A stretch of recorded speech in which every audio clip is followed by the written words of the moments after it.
बिस्मिल्लाहिर्रहमानिर्रहीम, अस्सलाम वालेकुम। मैं हूं सैबी काज़मी। आप देख रहे हैं फेसबुक और यूट्यूब। मेरे साथ अज़हर सदीक साहब मौजूद हैं। इमरान रियाज का केस देख रहे हैं, वकील हैं, सियासी रहनुमा है, बहुत सारे मामलात में इनसे बात करेंगे। लेकिन पहले इमरान रियाज का केस का जल्दी से अपडेट आपको दूँ। रात को इन्हें घर से जिस तरह अगवा किया गया, या आप गिरफ्तारी कह सकते हैं। इल्ज़ाम इमरान रियाज और उनके वालिद साहब पर दराबी झील है चकवाल में, उसके ठेके का लगा कि इन्होंने ज़्यादा की ज़मीन को कम मालियत में लेने का केस। आम तौर पर केस उल्टा है, लेकिन 1 करोड़ 10 लाख की ज़मीन 40 लाख इन्होंने ज़्यादा दिया और इल्ज़ाम लगा। दफ़ा 62, 61 और 34 लगाई। यहाँ पर एक बेबुनियाद चीज़ जो इमरान रियाज के वालिद के पास कभी कोई सरकारी ओहदा भी नहीं। इमरान रियाज भी कोई पब्लिक ओहदा नहीं रखते और सरकारी खजाने को कोई नुकसान नहीं पहुंचा, कोई कागजात सबूत कोई चीज़ ऐसी नहीं है। अज़हर साहब बताएंगे इस पर मजीद सियासी बुनियादों पर यह केस बना हुआ नजर आ रहा है। मरियम नवाज साहिबा की लगता है ताजपोशी पर, जिस तरह एक और सहाफ़ी को 8 घंटे तफ्तीश के बाद छोड़ा गया, ये इमरान रियाज को ये भी लगता है तशद्दुद करेंगे, बोलने से रोकेंगे। पहले भी 140 दिन अगवा किया गया। ये मामला अज़हर सदीक साहब ज़ाहिर तफसील से बताएंगे। और इससे मिलते जुलते जो मामला है, अभी एक और मुफ्ती तकी उस्मानी साहब का मौक़िफ़ भी उस पर आया अदालतों का, जो काजी फ़ायज़ साहब के हवाले से, लेकिन वो उलमा पर छोड़ते हैं फ़िलहाल, दीन की उन्हें ज़्यादा समझ है। खैबर पख्तूनख्वा के वज़ीर आला अली अमीन गंडापुर ने तहरीक इंसाफ के साथ ज़्यादती करने वालों के लिए आम माफ़ी का ऐलान किया। ऐसा ऐलान क्या पंजाब में नज़र आ सकता है, जहाँ जेली मैंडेट में 36 सीटों वाले वज़ीर आला इस वक़्त बन गए हैं और 17 नशिस्तों वाले वज़ीर आज़म बन रहे हैं। पीटीआई की हुकूमत चाहती तो पीपल्स पार्टी के साथ जो उनके पीछे पीछे थी, वो हुकूमत बना सकते थे, लेकिन ये इक़्तिदार नहीं, मुल्क की बका की जंग है। और लाहौर में जो हाफिज़ साहब अभी पेशावर हाई कोर्ट से ज़मानत ले रहे हैं, लाहौर से मुंतखब हुए एमपीए, ये बड़ा अहम मामला है। ये पूछेंगे अज़हर साहब से। कौमी असम्बली में जो नौमुंतखब अरकान हैं, इनकी हफ्ता इतवार कल रजिस्ट्रेशन का अमल जारी रहेगा। और जो जेली मैंडेट पर लोग पूछ रहे हैं बार बार के फॉर्म 45 और 47 क्या है, उसमें मैं सिर्फ आपको ये बता सकता हूँ कि सवालात आपके बहुत से हैं, लेकिन उसका एक लाइन में जवाब जो कमिश्नर रावलपिंडी का पहला बयान था वो फॉर्म 45 और दूसरा बयान फॉर्म 47। ट्विटर एक्स की बंदिश पे मामला जो है वो भी बड़ा इस वक्त तशवीशनाक है, पूरी दुनिया में खबरें हैं। अज़हर सदीक साहब मेरे साथ मौजूद हैं। इंट्रो शॉर्ट करता हूँ डायरेक्ट। अज़हर साहब बहुत बहुत शुक्रिया सर, आपने ज्वाइन किया, अपना कीमती वक्त दिया। सबसे पहले तो सर इमरान रियाज के केस के बारे में अगर थोड़ी सी तफसील बताएं कि कहाँ रखे गए हैं अभी, जेल में जो वीडियोज आ रही थी सामने इमरान की, और कोई तशद्दुद या इस तरह का कोई खतरा है अभी? बहुत शुक्रिया। सभी देखिए, तशद्दुद का खतरा तो रहता ही है। रात इससे बड़ा और क्या ज़हनी तशद्दुद है और तकलीफ है कि एक आदमी जो शहरी है पाकिस्तान का, जो टैक्स देता है, जिसके टैक्स की बदौलत जो ऑफिसर उनको पकड़ने गए, तकरीबन 16 के करीब डाले थे और कुछ 26 के करीब लोग थे। आपको पता है इमरान रियाज दहशतगर्द है, तो एक दहशतगर्द को पकड़ने गए थे। अब ये साफी जो है ना, वो अब नई डेफिनेशन है, ये डिजिटल दहशतगर्द है ना जी, डिजिटल दहशतगर्द है। उसको बड़े बड़े पकड़ने के नाम लिए गए। जी। नहीं, अब क्या कहें। मैं तो जब मैं तो पिछले आज से कुछ 1.5 साल पहले भी जब उसको बरी करवाया था मुख्तलिफ मुकदमात से, तो उस वक्त ये हथकड़ी हाथ पे लगी हुई थी। मैं कहा दहशतगर्द है ये। और वो अल्फाज मेरे अदालत में इतने गूंजे थे, बड़े मशहूर हुए थे अल्फाज। और जी यहाँ भी अब आपके सामने जो रखना है, बड़ी तकलीफ है। मैं तो बस रहम आता है जज साहब के ऊपर मुझे, और मैं क्या कह सकता हूँ। मुझे तो आज कहना भी पड़ गया कि अल वकीलो रब की जात की सिफत है, अल आदिलो भी रब की साथ की सिफत है, तो उसी का ख्याल रख लें। मैं कोई नहीं, आपसे मैं एहसान नहीं मांगता। बात बड़ी सिंपल सी है। जी रात घर के अंदर से उठाकर लेकर गए, और अभी रिसेंटली वो इंतजार करते रह गया सारा दिन के शायद हमारे काजी साहब जाग जाए। काजी साहब ने कहा था ना, बगैर वारंट अरेस्ट के आप गिरफ्तार नहीं कर सकते, 12 फरवरी को कहा था। और रात अपना 22 फरवरी थी। अभी सिर्फ 10 दिन ही हुए थे। अभी तो हाथों की मेहंदी खुश्क भी नहीं हुई थी उस फैसले की। लेकिन क्या हुआ, तो आगे कोई वारंट ऑफ अरेस्ट नहीं था। पहले तो मानते ही नहीं थे कि हमने पकड़ा, हमने बाहर से पकड़ा है। जब मैंने जज साहब को वीडियो दिखा दी वहां पर सामने कोर्ट के अंदर, फिर मैंने कहा जी पहले दायरा इख्तियार देख लेते हैं, चकवाल का मामला चले आप लाहौर ले आए। लेकिन वो मैं तो खुद गया हूं ना उस फार्म हाउस पे, एक रात मैंने वहां गुजारी है। बड़ा अच्छा वक्त गुजरा, बड़ी मेहनत की है। एक जंगल में मंगल का समा पैदा कर दिया, रास्ता बनाया। और वहां तामीरात है ही कोई नहीं, कौन सी तामीरात है। इतना बड़े एरियाज के अंदर एक जगह छोटी सी रहने की जगह है, और एक जगह छोटा सा, ना कोई नोटिस आज तक गया कि कौन सी खिलाफ। और ये अपनी नौयत की एक ऐसी FIR है जिसमें 3 मुख्तलिफ वाकया, यानी एक बता दिया कि जनाब जगह ज्यादा ले ली, सस्ती ले ली, या जो भी आप कहें, दूसरा नाजायज तमीनात है, और तीसरा कह दिया कि जनाब वो जो ऑक्शन पे मछली का फार्म हाउस लिया है वो कम कीमत पे लिया है, आप अंदाजा लगा लें। और ये वो सारों का जब खुलासा किया कि जनाब इसमें अगर आपने एंटी करप्शन का केस बनाना है 5247 का, असल में आगे चलने से पहले मैं सभी आपको लिए बता दूं कि एंटी करप्शन ही क्यों, क्योंकि पुलिस सारे तजर्बे कर चुकी थी, कुछ नहीं बना। अब उन्होंने एक बुनियाद बना के ये एंटी करप्शन क्यों, कि डीजी एंटी करप्शन उम्मीदवार हैं इस वक्त आईजी पंजाब के। वो मरियम सफदर के बारे में ना एक दिन पहले इमरान रियाज ने बता दिया महारानी के बारे में सारी कहानियां, तो बड़ा दावे कर रही थी कि करप्शन खत्म करेंगी, पता नहीं क्या क्या कुछ करेंगी, और रेड लाइन बनाई इन्होंने। देखे ना, आप अंदाजा लगा लेना। तो वो सारा कुछ बताया था, तो उन्होंने पहले ही उन्होंने कार्रवाई करके ये दिखा दी। जो ऑफिसर का कहा गया कि आप ठेका दिया, उसको गिरफ्तार नहीं किया, उससे कोई इंक्वायरी नहीं की, कोई रिकॉर्ड पे चीज सामने आई नहीं। तो अब जब उनको नहीं पकड़ा तो इमरान रियाज को कैसे पकड़ लिया आपने, तो एक प्राइवेट आदमी है। फिर अगली बात बड़ी जबरदस्त है जी, उन्होंने कहा जी वालिद साहब के पैसे से इन्होंने जगह खरीद ली है। भाई ये सारी जमीन इन्होंने खुद खरीदी है, उन्होंने और उनके भाई ने, और उनकी इनकम टैक्स की रिटर्न है, हर चीज। बल्कि इमरान रियाज ने खुद उनके सामने बता दिया कि ये लें जी मेरी महीने की आमदनी इतनी है। जज साहब की आंखें खुली की खुली रह गई कि ये जो जायदाद बता रहे हैं कि उसका 10% भी नहीं है, ये जो है ना मेरी आमदन जो है उसका 10% भी नहीं है। तो वो सारी चीजें जब सारी सामने रख दी, जज साहब लाजवाब थे। वहां के प्रोसिक्यूटर जो हैं स्पेशल, वो आप अंदाजा लगाए, प्रोसिक्यूशन डिपार्टमेंट पूरा पहुंचा हुआ था, कोई 13 से 14 लोग वहां पर आए हुए थे। दहशतगर्द जो ठहरा, डिजिटल दहशतगर्द जो ठहरा। और जज साहब ने कुछ सवाल 2-3 स्पेसिफिकली पूछे भी थे, कोई नहीं ना उनके पास।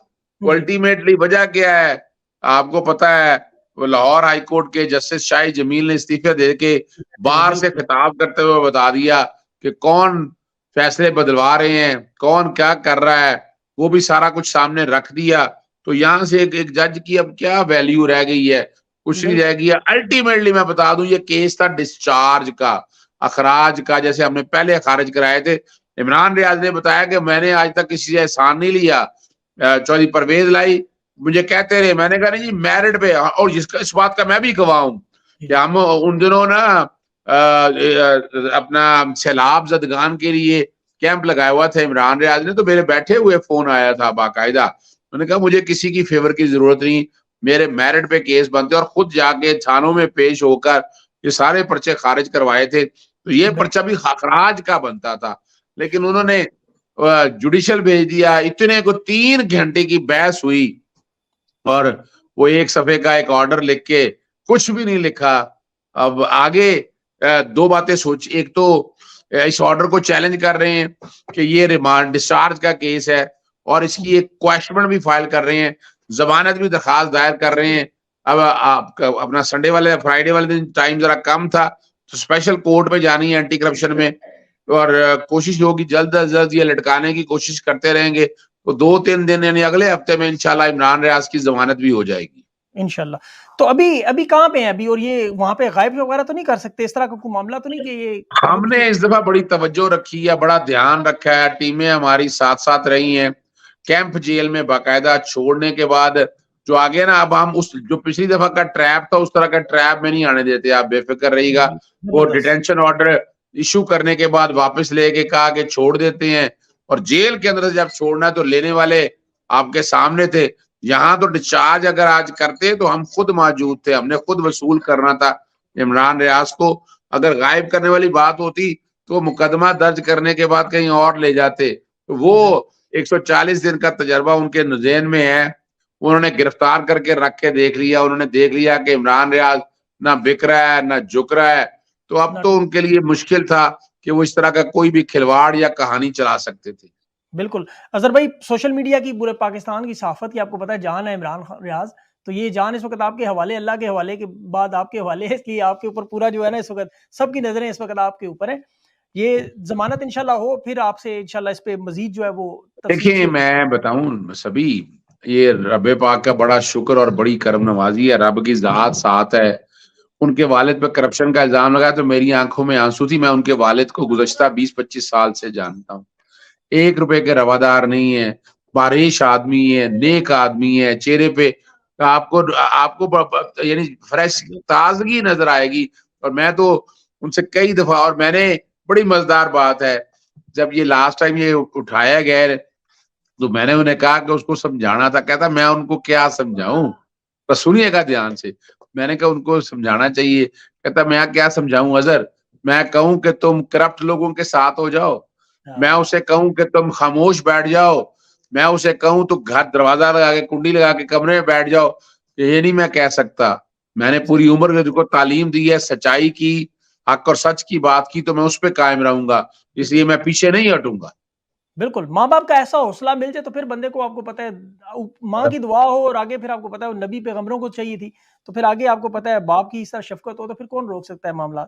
अच्छा, ये केसेज़ तो इंशाल्लाह उड़ जाएँगे, ये भी मामला इंशाल्लाह हल हो जाएगा ज़रूर। लेकिन अज़र भाई, लोग इस वक़्त बड़े मायूस हैं, जो अदालती निज़ाम है ख़ास तौर पर, कि एवन फ़ील्ड के जो मालिक हैं उनसे कोई नहीं पूछता, जो एवन फ़ील्ड बने हुए हैं, अल अज़ीज़िया बने, आज आपके सामने हलफ़ उठाया गया, सिर्फ़ 36 सीटें उनकी मौजूद हैं। और उन्होंने पूरी की पूरी असेंबली में यलगार और तहरीक इंसाफ के लोगों को अंदर नहीं घुसने दे रहे। पहले तो मैंडेट चोरी, आज जो मुंतखब हुए उन्हें भी अंदर नहीं घुसने दे रहे। तो लोग थोड़े नाराज भी हैं, गुस्से में भी हैं, हिकारत में भी देख रहे हैं। क्या करें लोग? देखिए सभी इसकी वजह समझिएगा, ये ऑपरेशन जी अभी भी पार्शल चल रहा है इस मुल्क में। हर्षल। इनकी क्या औकात है, बस समझ देखे ना। आपको याद होगा जब उस्मान बुज़दार की हुकूमत थी, जो ही परवेज लाई के हवाले से क्या हुआ था, पर्चे हुए थे बाकायदा, जी। मारा था। यानी उसमें से एक बीवी बीबी जो है, उनको तो बड़े अरसे बाद जाके होश आया था, उनके कोमा में चली गई थी, मुझे अच्छी तरह याद है। और वो परवेज़ लाई की रिकॉर्ड पे, बाजू और और टाँग टूटी थी, मुझे याद है बिल्कुल उसमें। यस, और बाकायदा पुलिस अंदर चली गई थी। और वो जो साहब हैं, वो आईजी साहब जो है ना जी, आज फिर वो भी उम्मीदवार हैं कि आईजी बना दिया जाए, मैं बेहतर खिदमत कर सकता हूँ। यानी ये तो सोचना है कि ये जमहूरी लोग होते तो ये पुलिस को करीब घुसने ना देते। यानी पुलिस किस लिए बुलाई थी, डर और खौफ किस, और भाई फेस करो ना, क्या हो गया है। यानी तुम लोग अवाम के वोट से तो आए नहीं, हर एक को पता है कि तुम मैंडेट डाका डाला है। और आप अगर अगर जेन्युइन होता तो लोगों का डर और खौफ ना होता ना। वो अब चुराया हुआ है तो फेस नहीं कर पा रहे। और मैं तो ना सभी, मैं पिछले कोई तकरीबन 1 साल से इन्हें कहता रहा हूं कि आए कुरान पे कसम दें, हलफ दें। आज उस्मान अपना बसरा ने भी कहा है जी। आकर ये बात, लेकिन ये मैं 1 साल से ये बात कर रहा हूं। जी। देखिए मैं 5 जून को ये बात करता आया हूं कि पाकिस्तान को मिसाके पाकिस्तान की जरूरत है। ये सियासी जमातें अपने रविश बदलें, पाकिस्तान तहरीक इंसाफ को अपना दीवार के साथ मत लगाएं। लेकिन नहीं मानना, हमारे पाकिस्तान तहरीक इंसाफ में से कई लोग इस बात से नहीं, यानी मेरा नुक्ता नजर ये जो है ना कोलिशन गवर्नमेंट में, मैं नून लीग से तो हामी नहीं था, लेकिन अब मेरा मेरा नुक्ता नजर क्या था। एक तो मैंने कह दिया था कि नवाज शरीफ मुल्क में नहीं आएगा, आएगा डील के साथ आएगा, और उसके हाथ में लकीर नहीं है वजीर आजम बनने की, ये हकीकत है, ये जी। रिकॉर्ड पे है। लेकिन एक मैं बात और करता हूँ, और वो वक्त शायद अब निकल गया हाथ से, कि पाकिस्तान पीपल्स पार्टी से हाई मॉरल ग्राउंड पे बात होनी चाहिए थी, अच्छा, अज़र और भाई, उनसे गुफ्तगू। जी, ये डॉक्टर मोहित पीरज़ादा भी कह रहे थे, वो वजाहत भी बात कर रहा था, आप भी कह रहे हैं, कुछ और लोगों ने भी की। आज मैंने इस पे तफ़सील से कुछ देखिए, पीपल्स पार्टी के पास तो सर ना कोई अवामी मकबूलियत है, ना उनके पास कोई वोट बैंक है। हुकूमत अगर ये बनी भी तो 6 महीने बाद आपको पता है ये फिर गिरा सकते हैं, उनके पैरों से खींच सकते हैं ज़मीन में। नहीं हम नहीं नहीं, वो देखिए, फ़ायदा क्या होगा? वो गिराने के लिए आपको चाहिए ना, वो जोर चाहिए ना। वो जोर तो आपके साथ नहीं है, वो तो एस्टेब्लिशमेंट का जोर चाहिए ना, वो गिराने के लिए। हमारे पास इतनी मेजोरिटी नहीं है कि हम 2 तिहाई हम सादा मेजोरिटी से गिरा सकेंगे। यानी 2 हुकूमतें हैं, एमक्यूएम, सॉरी पीपल्स पार्टी और नून लीग, इन दोनों ने, एमक्यूएम की तो जरूरत भी नहीं है उनको। मैं उसकी वजह मैं आपके सामने जो रखना चाहता हूँ ना, वहां फर्क क्या था और यहाँ फर्क क्या है। यहाँ क्या है, यानी जो मैं नुक्ता नजर, जो मैं पहले दिन से ये एक बात कर रहा हूँ, और मैं वो ये देखिए, ये जमहूरी है, यानी यहाँ कोई नवाबजा नसरुल्लाह नहीं है जो इन चीजों को करीब कर सके, कुर्बत। और ये आज उन लोगों ना होने की वजह यही है कि आज ये ताकतवर आपकी एस्टेब्लिशमेंट इस वक्त इतनी ताकतवर है कि उनके सामने कोई नहीं चल रहा। और चलना तब था ना कि अगर सारे इकट्ठे हो जाते। और मेरा नुक्ता नजर क्या था इसमें कि आपने उनके साथ बैठकर आप वजीर आजम बनाए उनका, जिस तरह पाकिस्तान पीपल्स पार्टी वोट क्या लेके आई थी कि नून लीग के खिलाफ उन्होंने कैंपेन की थी, इस बात का वोट लिया था, वरना उनको वोट कहां इतना मिलना था।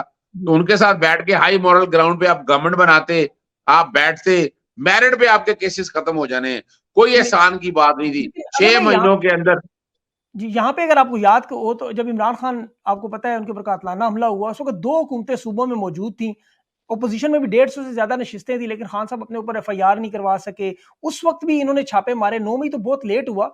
उससे पहले आपको याद हुआ लॉन्ग मार्च में जो गड़बड़ हुई, फिर लोगों के घरों में छापे मारे जाते। आज़म स्वाति का, शहबाज गिल का, ये सारे मामलात हो चुके थे। तो ये सारा मामला तो खान के होते हुए भी होता चलता रहा, तो ये कैसे ठीक हो सकता था? ये तो नहीं होता। नहीं, देखिए मैं एक फर्क बता दूं आपको। थोड़ा सा फर्क यूं है कि उस वक्त आपके वफाकी हुकूमत आपके हाथ से चली गई थी।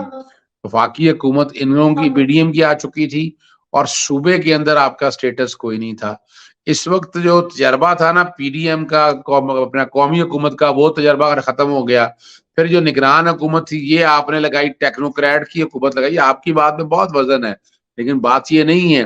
बात ये है कि ये अब आकर हम जो कि हुकूमत हमारे से वफाकी हुकूमत जा चुकी हुई थी और वहां अगर ये बैठ गए थे तो हमारे पास तो हल कोई नहीं था। हुकूमत डिसॉल्व इसलिए की थी, नेशनल अपना सूबाई असेंबलियां दोनों, ताकि इलेक्शन हो सके। इलेक्शन नहीं हम करवा सके और उसकी बुनियादी वजह है कि अब आपके पास एक बहुत बड़ा प्लेटफॉर्म यूं ले लें ना, चलें यूं ले लें आप कि इस वक्त मौलाना फजलुर रहमान सड़कों पे आने के लिए तैयार है, अवामी नेशनल पार्टी सड़कों पे आने के लिए तैयार है, जीडीए सड़कों पे ऑलरेडी आ चुकी हुई है।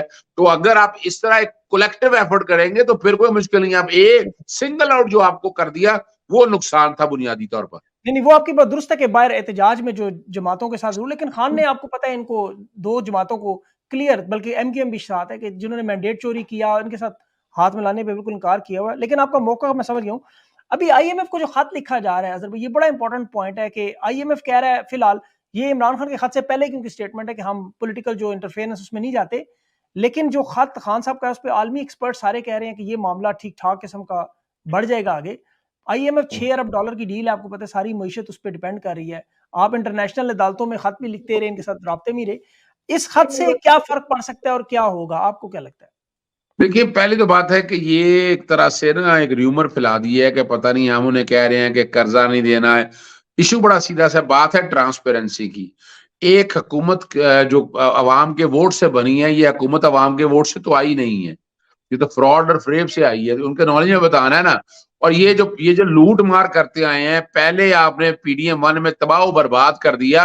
पैसा इन्होंने जेब से थोड़ा देना है, पैसा तो अवाम का जाना है, इन्होंने तो लेकर घर चले जाना है। तो पैसा तो कल अवाम को देना पड़ेगा ना। तो वो लार्जर इंटरेस्ट में है कि ये अगर आपसे पैसे ले जाएंगे तो इनका ऑडिट सख्त रखना है, ऐसा नहीं करना है, इनको खुली छूट दे देनी है कि जहां मर्जी खर्च कर लें। तो उसका नुक्ता नजर बहुत हो रखा है। ये ट्रांसपेरेंसी की बातें हैं, उसका मकसद बाखुदा बिल्कुल ऐसा नहीं है। वो डरे इसलिए हैं कि जब इस तरह की सख्त कंडीशनें आ जाएंगी ना, फिर जो अल्ले थल्ले करते हैं। अभी आपके सामने B8 निगरान वजीर आला ने कमिश्नर लाहौर को गाड़ी नहीं दी, आपने खुद देखा है। वो इतनी लड़े थड़े नहीं कर सकेंगे, तो बड़ा मुश्किल हो जाएगा। और मैं उसको सपोर्ट करता हूं कि ये कंडीशनैलिटी होना जरूरी है। ये इस मुल्क के लिए बेहतर है, इस कौम के लिए बेहतर है और इससे ट्रांसपेरेंसी आएगी।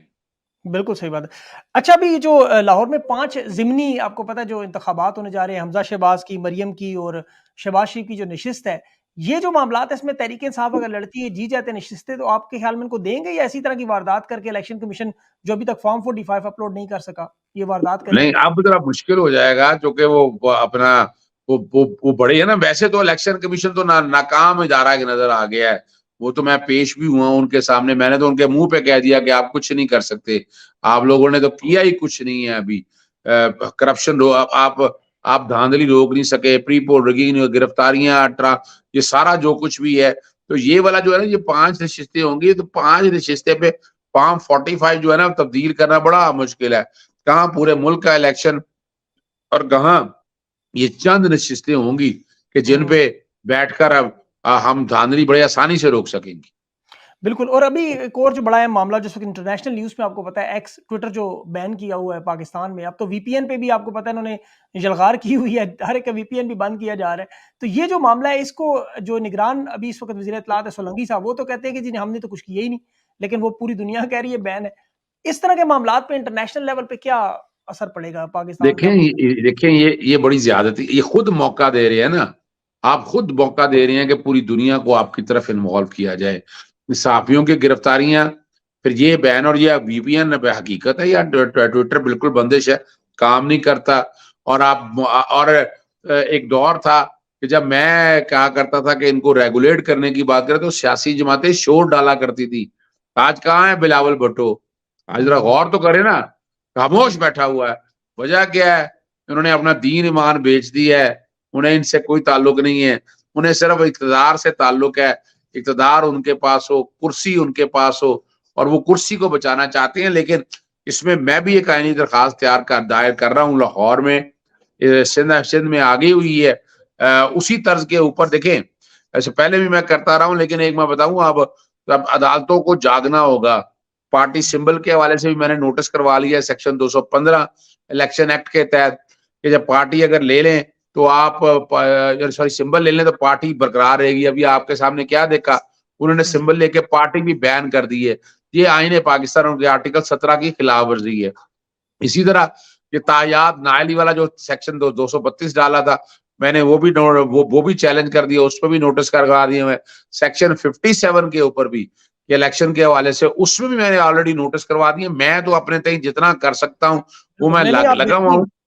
आपकी बड़ी जबरदस्त परफॉर्मेंस में कोई शक नहीं। आपकी जो आईनी दरख्वास्तें हैं, एक एक चीज आप नोट करें, दो साल से आप तकरीबन, आपने तो कहीं कोई महाज छोड़ा नहीं इनके लिए।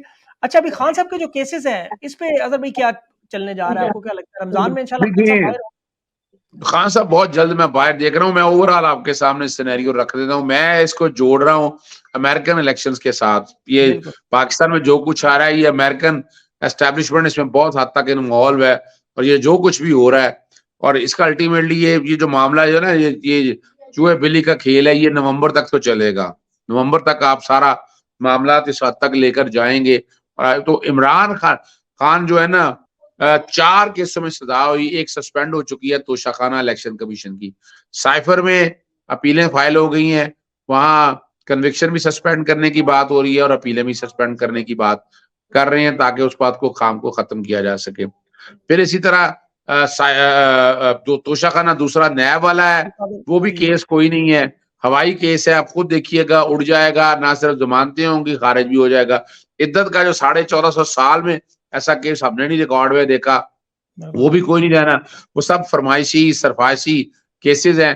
तो मैं तो बहुत जल्द इमरान खान साहब को बाहर आते देख रहा हूँ। ये डर और खौफ उनको यही है कि इमरान बाहर ना आ जाए।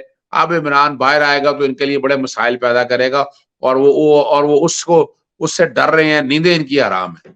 बिल्कुल सर, जेल में बैठ के खान ने इनका लंदन प्लान आपको पता है तबाह किया, नवाज शरीफ साहब को हमेशा के लिए सियासत से रिटायर कर दिया, और ये सारे बुर्ज गिरा दिए इनके जो बड़े बड़े बने थे। तो वाकई खान तो इनके लिए। अभी आखिर में ये बता दें, जो एहतजाज का सिलसिला है, तहरीक इंसाफ को अब एहतजाज का सिलसिला अपोजिशन पार्लियामेंट में और बाहर सड़कों पर और सोशल मीडिया पर, क्या यही गेम प्लान होना चाहिए? देखिए, एक बात तो बता दूं आपको, मैं समझता हूँ, ये मेरा अपना जाती ओपिनियन है, हमें हुकूमत बनानी चाहिए थी, बना के ये सारा हम बड़े आसान तरीके से डील कर सकते थे इनको। अब उसे अगला है, अब पाकिस्तान के अंदर अपोजिशन कुछ नहीं कर सकती। आपका रोल देख लें, क्योंकि आप हेल्पलेस हैं। असेंबली में शोर डालेंगे, रोजाना शोर पड़ता रहेगा, वो हुकूमत चलती रहेगी। आइंदा कहेंगे और ज्यादा शोर डालो, ये चलता रहेगा। लेकिन पूरी दुनिया में जग हसाई जरूर होगी, मजाक जरूर उड़ेगा उससे। तीसरा, वो मुआशी हालात ये कंट्रोल नहीं कर पाएंगे, इनके बस में नहीं है। मिफ्ता इस्माइल क्या कुछ कह गया, और अब जुबैर ने क्या कह दिया, शायद खाकान अब्बासी ने कह दिया। तो मुझे तो नहीं नजर आ रहा कि ये कुछ कर सकेंगे, कुछ डिलीवरेंस कर सकेंगे। इस्तेजाजी तहरीक चलाए बगैर ये मसला नहीं हल होना, और वो सड़कों पे जब तक आप नहीं निकलेंगे। जी बिल्कुल। जीडीए निकल आई है ना, खुद देखे ना, जीडीए निकल आई है। अपना एएनपी ने कह दिया कि हम भी सड़कों पे आएंगे, मौलाना फजलुर रहमान भी। जब ये कलेक्टिव तहरीक चलेगी तो इसका नतीजा निकलेगा। बिल्कुल सही बात, बिल्कुल सही। अज़हर भाई आपने अपना कीमती वक़्त दिया और बड़ी अहम इन्फॉर्मेशन दी। इंशाल्लाह आपके साथ जुड़े रहेंगे, ख़ास तौर पे इमरान रियाज़ केस के बारे में मैं आपसे मालूमात लेता रहूँगा। बहुत-बहुत शुक्रिया सर। बहुत शुक्रिया।